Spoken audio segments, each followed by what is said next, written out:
नमस्कार दोस्तों, आप सबका हमारे स्वयंपूर्ण फार्म्स के ब्लॉग में स्वागत है। सबसे पहले तो हम आप सबसे क्षमा चाहते हैं क्योंकि हमारे इस व्लॉग्स में कंसिस्टेंसी नहीं रख पा रहे।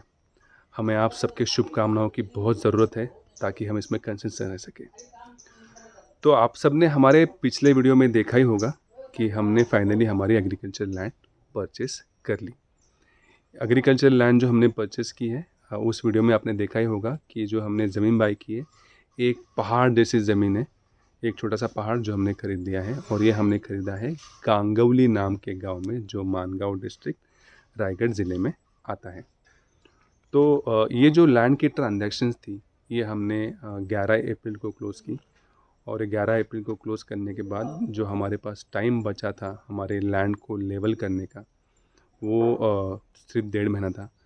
क्योंकि कोकन कोस्ट में 1 जून को बारिश आती है और बारिश में फिर यहाँ पे कोई मशीनरी काम नहीं करती है और आपका काम नहीं हो पाता है।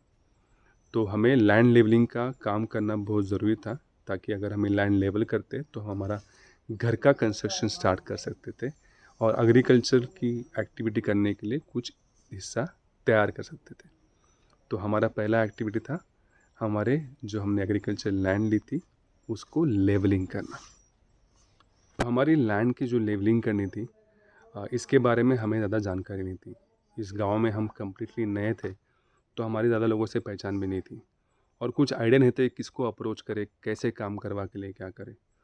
तो जब हमने ये लैंड परचेज़ की थी तो उस टाइम पे हमारे इस गांव के एक लोकल वेंडर थे जिनके पास मशीनरीज थी अवेलेबल। उनसे हमारी जान पहचान हुई थी और उन्होंने कहा कि वो एक सर्टेन अमाउंट ऑफ एक्सपेक्टेशंस के बदले में इस लैंड को लेवल करके दे देंगे।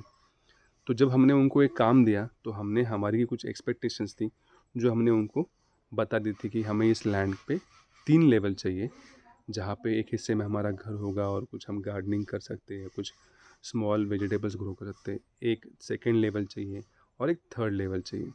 ये हमने एक्सपेक्टेशंस उनको बता दी थी और उसके हिसाब से हमने उनको कहा था कि हमें ये काम करके चाहिए। तो हम आपको इस जर्नी से अभी इंट्रोड्यूस कराते हैं कि ये काम कैसे हमने करवा के लिया। तो 11 अप्रैल को हमारे ट्रांजैक्शन क्लोज हुई। 10 7 8 दिन मुझे लग गए मैं ये समझने के लिए कैसे काम करना है। मेरा जॉब अभी भी चालू था, मेरा सबैटिकल लीव होना अब तक बाकी था, लीव मेरा शुरू होना बाकी था।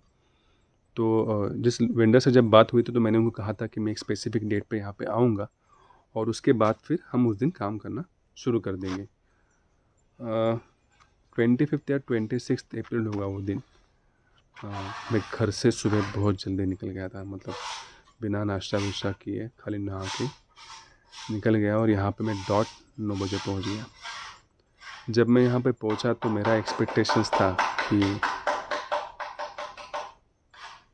हमारे घर का काम चल रहा है इसलिए आवाज़ आ रही है। तो मेरा एक्सपेक्टेशन था कि वो यहाँ पे अपनी मशीनरी के साथ रेडी रहेंगे और मैं आऊँगा, थोड़ी स्मॉल पूजा करेंगे हम लोग और हमारा काम स्टार्ट हो जाएगा। लेकिन ऐसा नहीं हुआ। 9 बजे पहुँचने के बाद मुझे उनको याद दिलाना पड़ा कि मैं आ चुका हूँ। And he came after that after 1 hour, then he said he is coming in 15 days and he took hell lot of time.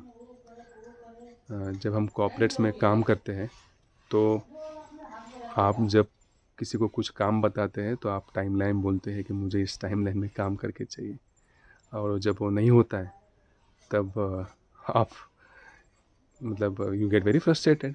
और आप जब किसी से काम लेते भी है कॉर्पोरेट्स में तो आप लोग टाइमलाइन आपकी क्लियरली बताते हो और उस टाइमलाइन में काम करने की कोशिश करते हो।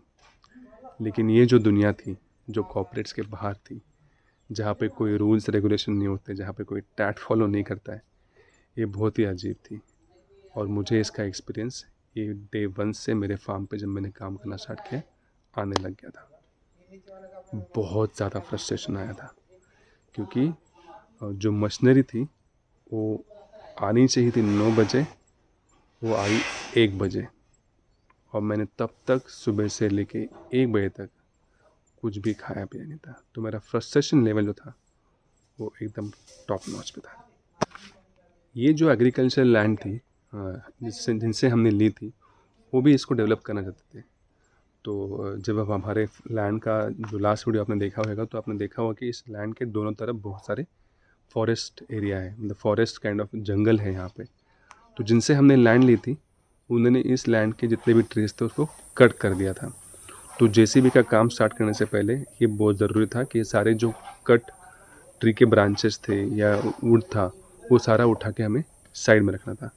तो जेसीबी आने से पहले वो वेंडर ने अपने कुछ लोग भेज दिए थे यहाँ पे, जिन्होंने उठा के सारे ट्रीज़ के ब्रांचेस और वुडन पार्ट्स साइड में कर रहे थे। This is table view.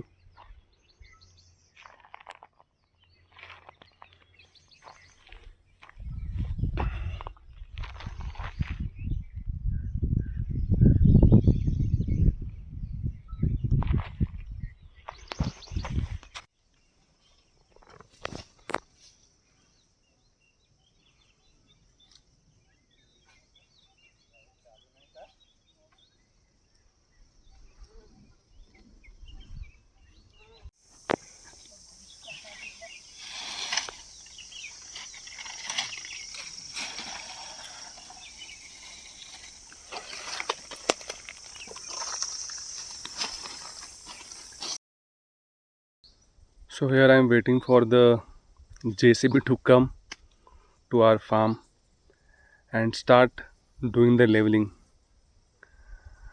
मैं यहाँ पे मॉर्निंग में 9 बजे पहुँच गया था और लगा था कि काम बहुत जल्दी स्टार्ट हो जाएगा, लेकिन ऐसा कुछ हो नहीं रहा है।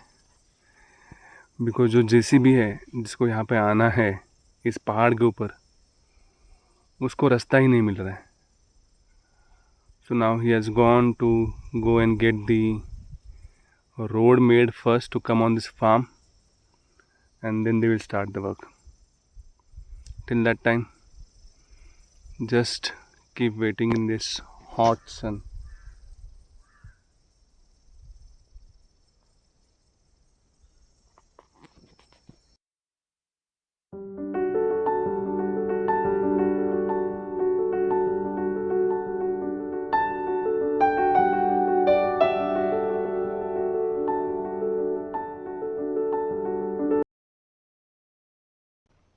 अराउंड 12 बजे के आसपास वेंडर ने मुझे बुलाया। मैंने उनको कहा कि मैंने कुछ पूजा का सामान लेके नहीं आया, बिकॉज मैं सुबह जल्दी निकला था घर से। तो ये गॉट सम कोकोनट, अगरबत्ती एंड कोकोनट ब्रेक कर दिया। उसके बाद भी जैसे भी नहीं आया। फिर मैं मेरी गाड़ी के पास चला गया, जो मेरा बॉटम में हमारे सबसे लो लेवल का जो एरिया है लैंड का, उसमें जाके मैं गाड़ी में बैठ गया था। और मुझे फिर जेसीबी की आवाज़ें सुनाई देने लगी। तो मैंने लगा कि शायद से मशीन आया होगा, तो मैं देखने के लिए आया। लेकिन मशीन आके यहाँ पे काम स्टार्ट हो गया था, फिर भी that vendor didn't bother to call me and tell me कि आइए मैंने काम स्टार्ट कर दिया है। और उसके बाद हमारा घर का काम, मतलब लैंड का काम लेवलिंग करने का स्टार्ट हो गया। Work has started on the farm record.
बाद हम हमारे फार्म पे आए।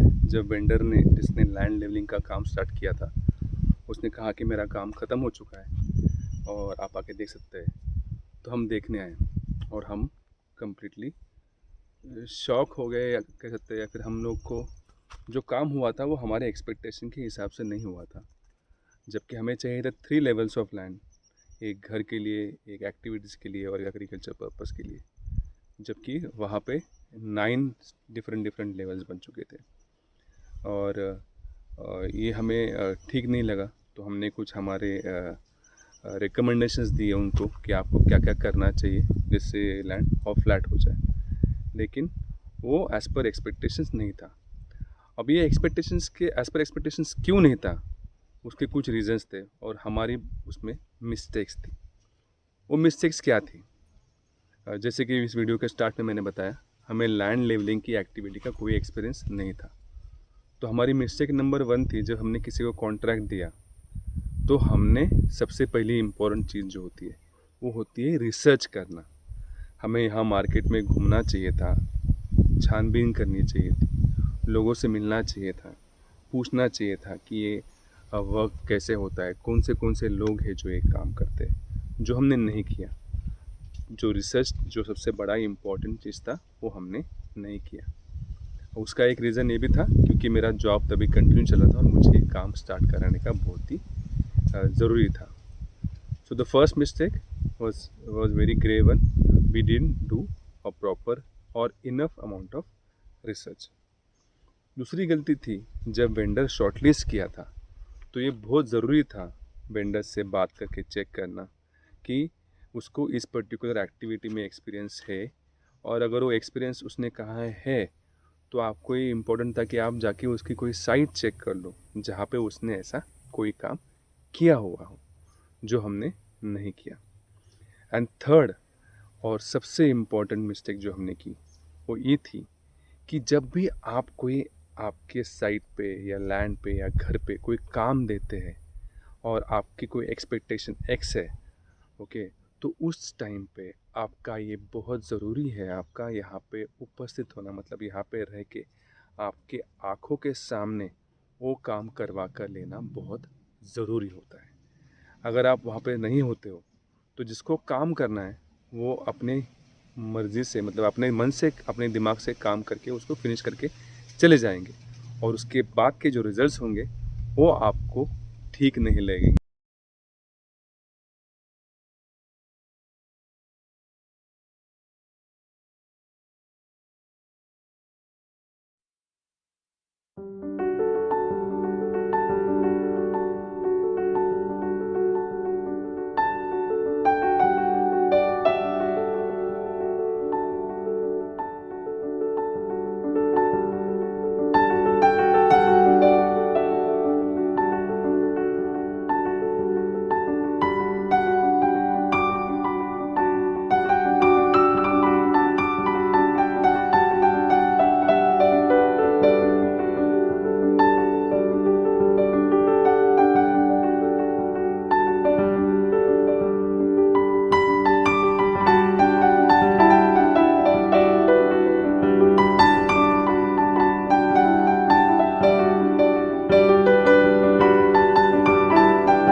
तो ये थी हमारी लैंड लेवलिंग की जर्नी का पार्ट 1।